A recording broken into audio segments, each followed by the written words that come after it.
What's going on, everyone? Welcome back to the show.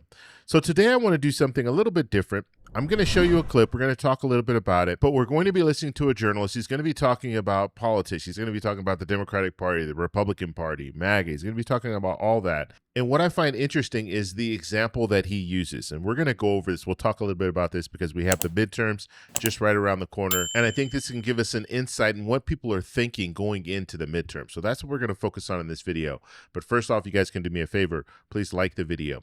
And if you're watching this video and you want to see more content like this, please consider subscribing to the channel. Okay, so this is Chris Starwald. He's a journalist. He's going to be talking about the midterm election. He's going to be talking mainly about parties and MAGA. So let's go ahead and take a look. Here we go. There are good things about chaos, right? Chaos can be creative, right? We're talking about creative destruction, the idea that churn can lead to good things. And that's true.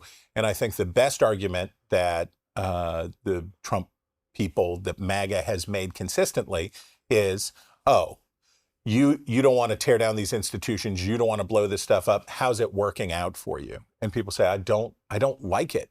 I call this the Arby's phenomenon. The Arby's phenomenon is if Jasmine says, we're all going to Applebee's for dinner, I can turn to the audience and I can say, hey, I think Jasmine's like, why are we going to Applebee's? We don't really want Applebee's. And people are like, yeah, I'm sick of going to Applebee's. I'm sick of Jasmine telling us we have to go to Applebee's. And I'm like, yeah, so we all deserve what? Something else. We need something else. And they're like, yeah, enough of Jasmine and Applebee's. And then I say, okay, good. Now get in the van because we're going to Arby's. And they're going to say, we didn't want Arby's, Chris. That's not what we were talking about. Chaos and disruption is very appealing, especially in a wealthy, stable nation like the United States, where we take a lot of stuff for granted. And we get sick of how it is. We get sick and tired of being sick and tired. You could watch Barack Obama's 2008 primary campaign. You go back and look at how he ran and what he did. Look at James Tallarico running down in Texas for the Democrats. What is the message? No more Applebee's. We're not going to Applebee's anymore. We're going someplace else. Getting people attracted. This is why third parties, people always say, I wish there was a third party. And then there is one and people go, not that one. I didn't mean that third party. I meant a different third party. And I think the challenge of MAGA is good, stable, boring governance is not sexy or popular. It does not get attention, right? If you had a Republican Party that was full of Mitch Danielses and Ben Sasses and these people who were really excited about soybean yields and wait times at the DMV, that's you could ask the outgoing governor of Ohio, right? You can ask all of these Republicans who are boring and people like how they do. You can't get in the news cycle and you can't get exciting. You can't create excitement among your core voters if you're just good at your job. So what do you guys think about what he said? I mean, when it comes to political parties, when it comes to MAGA, when it comes to how politicians, their strategy going in, they're saying, look, we don't want the same old same. We don't want Applebee's. We want something different. And the problem with that is if you say you want something different, well, then that something different is going to have to be better than what you had before.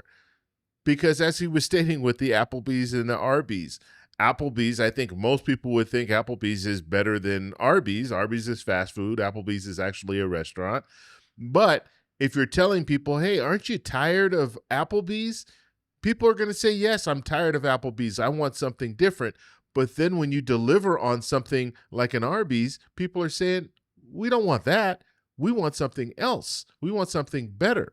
And I think a lot of people right now are starting to realize, look, all the promises that were put out there, the prices are going to go down on groceries. The prices are going to go down on gas. We're not going to be getting into these forever wars or these senseless wars. So a lot of these promises that were put out there, they're now not being kept. And people are looking at this and saying, yes, we wanted change. We wanted to shake up things, but this is not what we wanted. And so now we're leading into this midterm election where you're going to have a lot of politicians, a lot of Republicans that supported the president. They're now going to be faced with constituents that are upset about this. They're upset. They don't want Arby's. They want something better, and they're not getting anything better. The promise was, we're going to move away from Applebee's, but we're going to give you something better, and that better just isn't there. And so we have to see how these politicians navigate around this. And I've said this over and over again, when it comes to the midterm election, this is a referendum on the president. So the president is on the ballot. And so if the president is doing things that people do not agree with, guess what? These politicians that are running under President Trump, or these politicians that are running under the Republican Party and being endorsed by President Trump, people are going to lash out against them.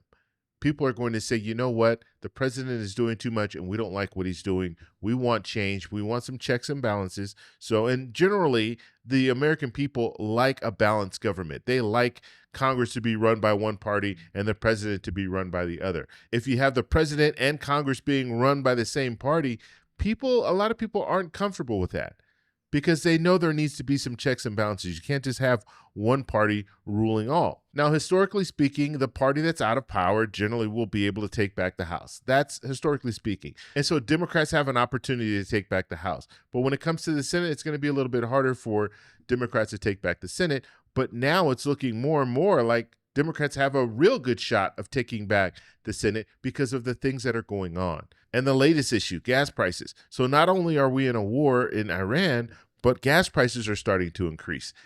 Everybody feels that because most of us have a car, most of us are driving, we're using transportation. And so now we're paying more, and we're feeling that.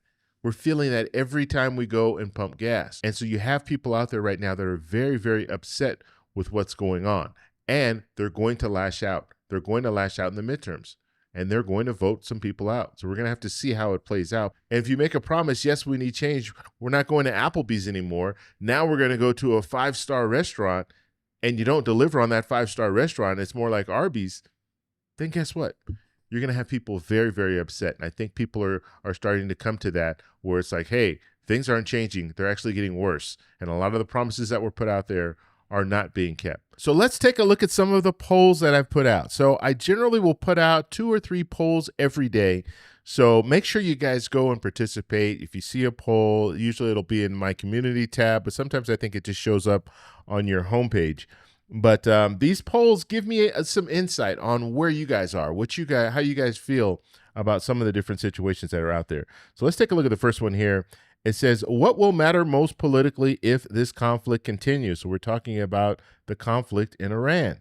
And it says gas prices, 27%, inflation, 17%, U.S. casualties, 44%, lack of a clear mission, 12%. Now, I think all of these issues are very important when it comes to this conflict in Iran. And this is one of those situations where if we see this war or this conflict continue month after month after month, and you see more U.S. casualties, that is going to impact the 2026 midterm election. That is going to impact people's minds. Voters are going to be very upset if we're seeing that. Not only if we're seeing that, but if we look at some of the other issues, lack of a clear mission. What is the mission? Why are we there? Why are we doing this? That is also going to have an impact. And people are going to be upset because they're going to think, U.S. casualties, but why are we there? Why are we still there?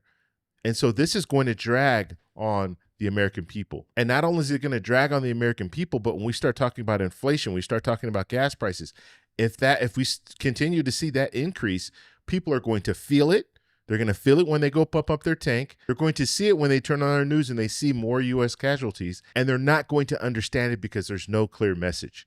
And so all of those things, all of these things that we just talked about here, they all play a role.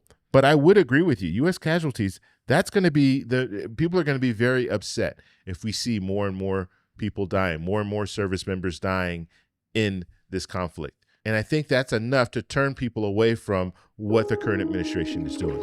So I want to know what you guys think. So let me know in the comments below. If you like this video, please give me a thumbs up. Please subscribe for more. And remember, stay informed, stay engaged, and I'll talk to you in the next one. Bye. So that's all we have for this video. Make sure if you guys want to send me an email, you can do that, david@thetecshow.com. Like the video, subscribe for more, and check out these videos over here for some more great content. Talk to you later. Bye.